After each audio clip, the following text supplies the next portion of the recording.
जी अस्सलाम वालेकुम। अभी तक हमने बातें की थी कॉर्पोरेट फाइनेंस की, जी जी बिल्कुल। उसकी जो इश्यूज थे, बर्निंग इश्यूज थे। अब मेरा ख्याल है हम सीधे आते हैं कैपिटल मार्केट, जो आपकी राइट। स्ट्रेंथ थी, और माशाल्लाह आपने यूबीएल में जब स्विच ओवर किया तो राइट। फिर आप यूबीएल फंड के जी जी। सीईओ। चीफ एग्जीक्यूटिव जी बने। जी बिल्कुल। ज़रा वो तजुर्बा शेयर करें। और इसमें इत्तेफाक की बात ये है कि ये भी हम्म। आपका एक शौक था, हम्म। क्योंकि आपने कहा मैंने अपनी पहली सेविंग से ब्रोकर के पास अकाउंट खोल जी लिया जी था बिल्कुल बिल्कुल बिल्कुल। और मैंने इन्वेस्टमेंट करनी शुरू कर दी थी, बिल्कुल बिल्कुल। तो आप उसे जानते थे। एक नेचुरल मेरा शौक था इन्वेस्टमेंट्स का। और एक देखें, हर चीज़ में ज़रूरी है कि करियर में इंपॉर्टेंट चीज़ ये है कि पैशन होना चाहिए। लेकिन जी। आप अपने लॉ प्रोफेशन किया तो आपने काम पैशन के साथ किया। पैशन और लव के साथ अगर कोई काम करते हैं ना आप, तो आप दिल से काम करते हैं उसमें। फिर आप ये नहीं देखते कि तनख्वाह मुझे कितनी मिल रही है, क्या मिल रही है, क्या नहीं। आप फिर क्या करते हैं, जब आप पैशन से कोई चीज़ करते हैं तो आप बहुत अच्छी तरह से करने की कोशिश करते हैं उसको, बिकॉज आपके is closer to your heart and I think you really put effort डालते हैं उसमें। तो मैं यही लोगों से जब जॉब के लिए आते थे यूबीएल फंड्स में भी पूछा था, भाई ये बताओ इन्वेस्टमेंट्स का काम करोगे, अगर तुम्हें सैलरी नहीं भी मिलेगी तुम करोगे शौक से? तो कुछ लोग तो कहते थे हाँ बिल्कुल करेंगे शौक से, बिकॉज ये हमारा शौक है। तो बिकॉज और जब एक्सेलेंस आता है ना इंसान में, एक्सेलेंस वहीं पे आता है जी। जब आप कोई चीज़ पैशन के साथ और इंटरेस्ट के साथ करें। जी। मतलब काम चलाओ, आप कुछ कर रहे हैं अगर, तो आपको उसमें क्वालिटी वो ऑफ वर्क नहीं आती। तो इंपॉर्टेंट चीज़ ये है कि जब वो कैपिटल मार्केट का, जब यूबीएल में मैंने जॉब शुरू की थी कॉर्पोरेट फाइनेंस में, तो हमारे सीईओ थे जी। यूबीएल के प्रेसिडेंट, तो उन्होंने मुझे कहा कि ऐसी प्रोडक्ट बनाओ जो ऑफ बैलेंस शीट हो और हम अच्छे रेट दे सकें कस्टमर्स को और ये वो। तो इसी तरह तो मैंने काफ़ी उसको एवेल्युएट करके फिर मैंने उनको ये आइडिया दिया कि हम ओपन एंड फंड बनाते हैं, तो कैपिटल मार्केट कंपनी बनाते हैं, उसमें एसेट मैनेजमेंट कंपनी जो कि फ़ंड मैनेज करेगी और वो यूबीएल की सब्सिडरी होगी और वो ऑफ बैलेंस शीट होगी।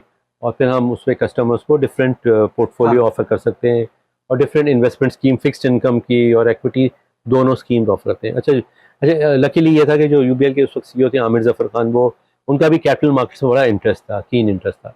तो उन्होंने बहुत he really like the idea और समझें कि वो उन्होंने मुझे कह दिया कि ऐसा करते हैं, ये तो हमारे ऑफिस के काम में खलल करेगा, बिकॉज यहाँ तो और भी बहुत सारी चीज़ें, आप ऐसा करें सुबह 6 बजे मेरे घर आ जाएं, वहाँ अच्छा। बैठ के डिस्कस करेंगे ये। अच्छा।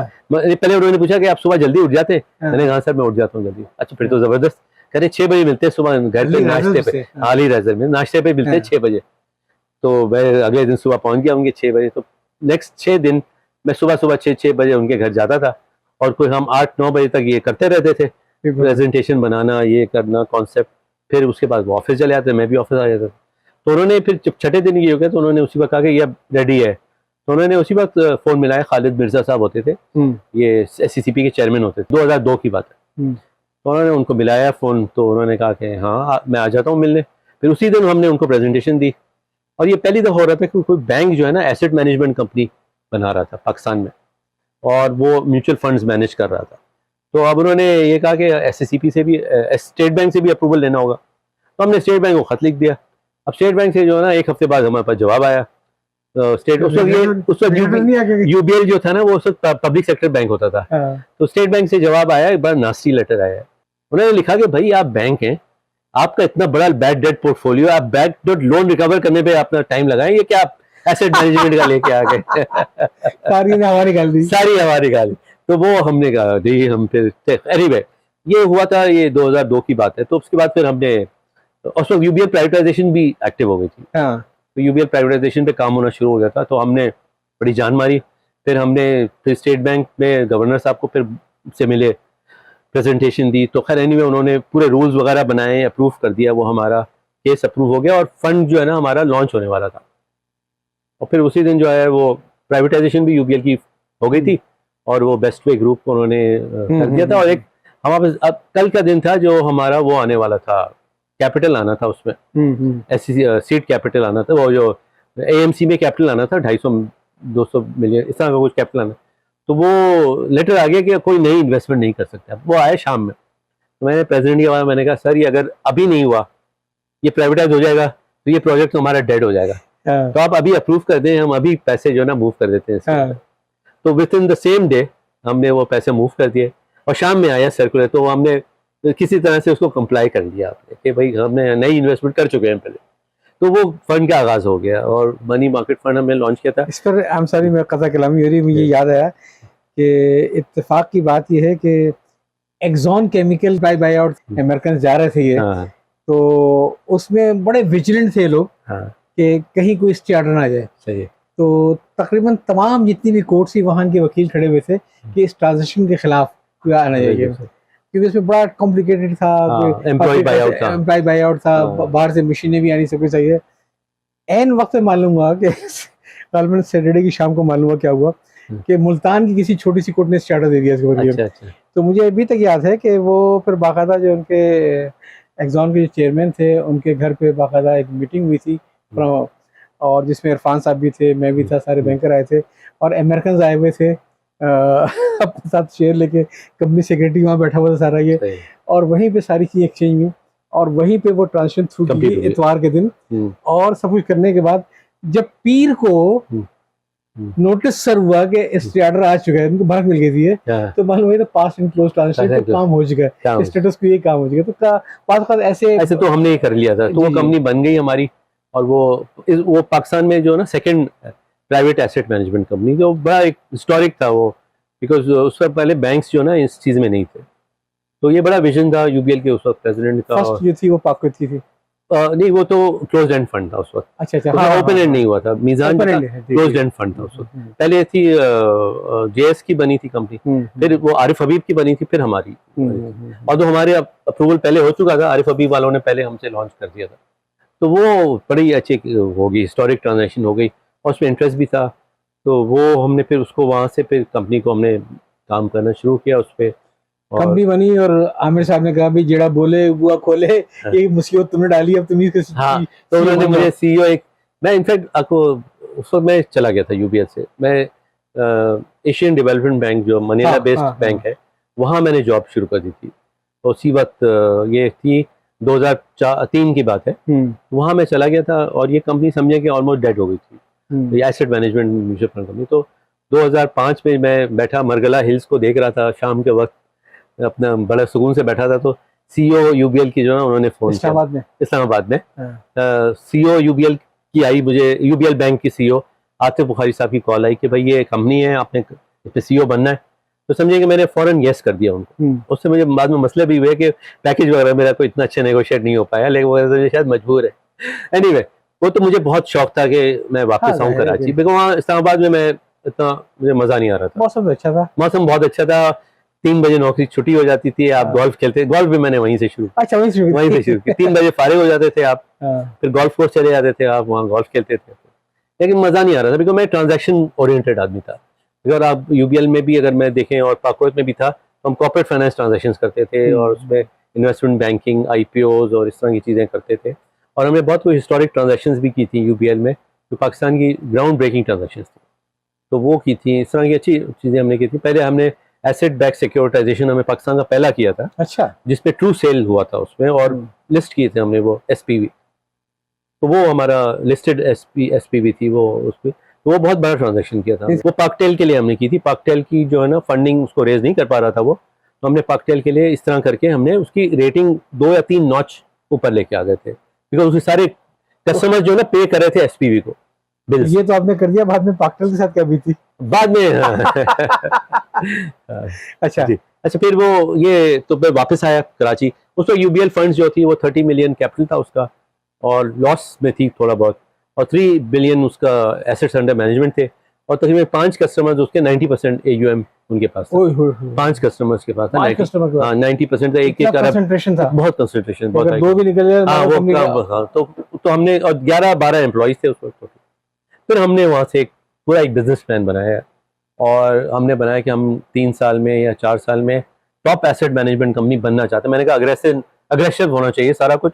जब हम लेके एससीसीपी पहुंचे तो हमारा एससीसीपी ने काफ़ी मजाक उड़ाया था कि ये तो हर कोई चाहता है कि वो टॉप एसेट मैनेजमेंट बन जाए, और आप ये भी लिख के, आप भी लिख के ले आए। मैंने कहा देखो सर, हम करेंगे। अच्छा, आप ये बताएंगे। हमने वहाँ पे विजन बनाया, फिर हमने बड़ा इम्प्लीमेंटेशन की, बहुत चीज़ें की। नाम चेंज किया कंपनी का, नई प्रोडक्ट लॉन्च की, लोग हायर किए, HR सेटअप किया, ये वो किया।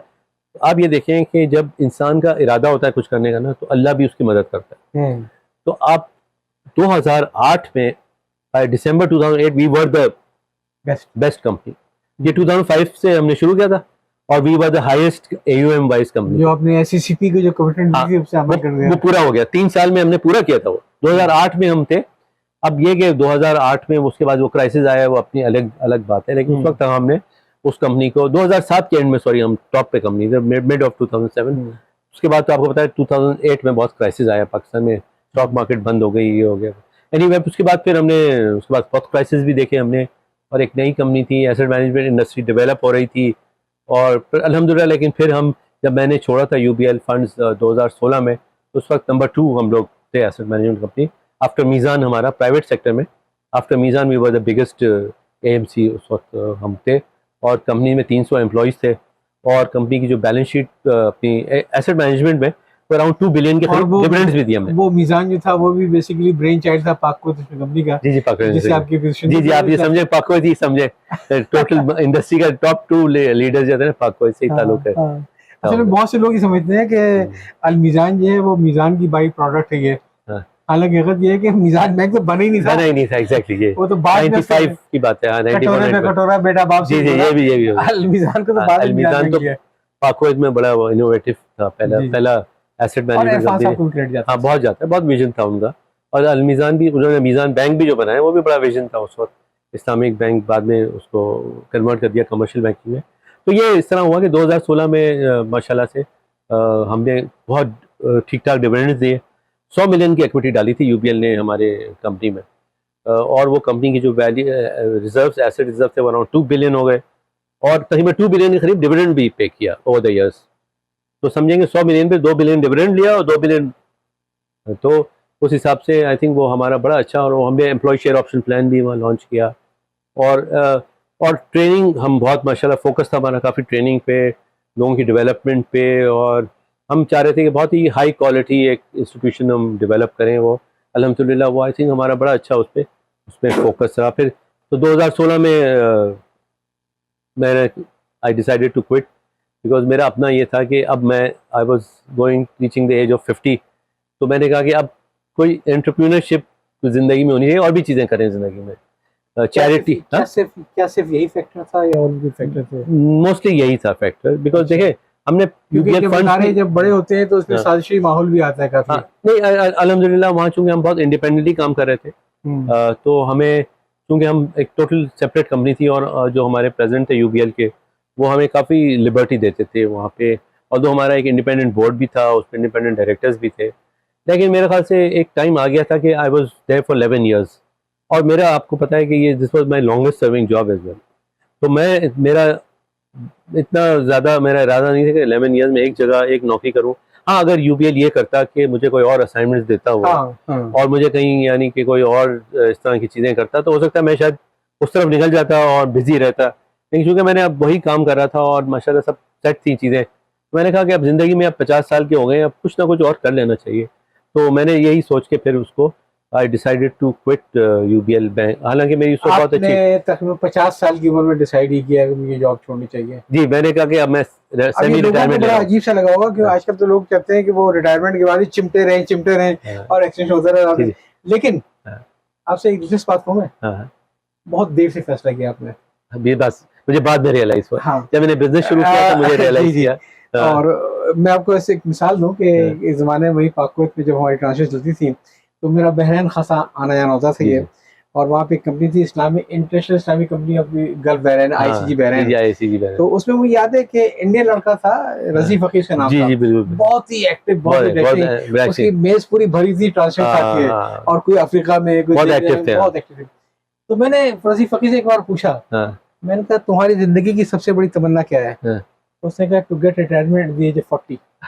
बिल्कुल, मुझे बड़ी हैरत हुई। मैंने 40 साल की रिटायरमेंट फिर क्या करोगे? कहले फिर मैं कहीं पढ़ाना शुरू करता हूँ। कहने ये इन्वेस्टमेंट बैंकिंग की फील्ड होती है, निचोड़ लेती है आदमी अच्छी तरीके से ये, और सारी एग्जर्शन होती है। तो कॉर्पोरेट लाइफ जो है ना आपको काफी आप डिमांडिंग होती है, आप कुछ और कर नहीं सकते हैं इसमें। तो जब बहुत ही चौकस बैठना पड़ता है इसमें, बिल्कुल, और सारी दिन देखे ना आपको कब कौन सा कमिटमेंट की बात है, कब कौन सा यार दोस्त ये छुरा मार जाए पीछे दूसरे बैंक वाला। प्लस ये कि बहुत ही पर्सनल लाइफ ही रहती है, पर्सनल लाइफ खत्म हो जाती है। और ये मैंने रियलाइज किया कि कॉम्प्रोमाइज किया मैंने, अपनी फैमिली को टाइम कम दिया। जी। और कॉर्पोरेट ऑब्जेक्टिव अचीव करने के चक्कर में काफी कॉम्प्रोमाइजेस करने पड़ जाते हैं, अपनी हेल्थ वाइज भी, अपनी फैमिली के साथ भी। तो मैंने एट द एज 50 रियलाइज किया कि अब जो है ना मुझे आई थिंक अब कुछ और मैं करता हूँ मैं, और अल्हम्दुलिल्लाह अब मुझे 8 साल से ज़्यादा हो गए, 8 साल हो गए, और आई रियलाइज़ कि I made the right decision. Monetarily में भी मैं शायद उतने पैसे शायद मैंने नहीं बनाए होंगे जितने मैं वहाँ रहता, तो लेकिन मेरे ख्याल से पैसा हर चीज़ नहीं होती। पैसा नहीं। एक लेवल के आने के बाद पैसा जो है की वैल्यू है ना इंसान के लिए कम हो जाती है। आपको और चीज़ें बहुत फैक्टर होती हैं, फैमिली है, और वो जैसे किसी ने बिल्कुल सही कहा ना कि अगर आप 90 ईयर्स आप डेथ बेड पे बैठे हैं तो आप सोचेंगे आपके लिए उस वक्त क्या चीज़ सबसे ज़्यादा इंपॉर्टेंट है। तो 90 ईयर्स में डेथ बेड पे सबसे ज़्यादा इंपॉर्टेंट आपको फैमिली होगी आपकी। तो मैंने ये रियलाइज़ किया पैसा उस वक्त वैल्यूबल नहीं होगा। मेरे ख्याल है इस गुफ्तगू को हम यहीं पे ख़त्म करते हैं, और इंशाल्लाह हमारी अगली किस्त, छठी किस्त और आखिरी किस्त होगी, और उसमें मैं चाहूँगा कि पोस्ट UBL आप थोड़ा सा मुझसे उसमें तजर्बा शेयर कर लीजिए कि वो कैसा रहा।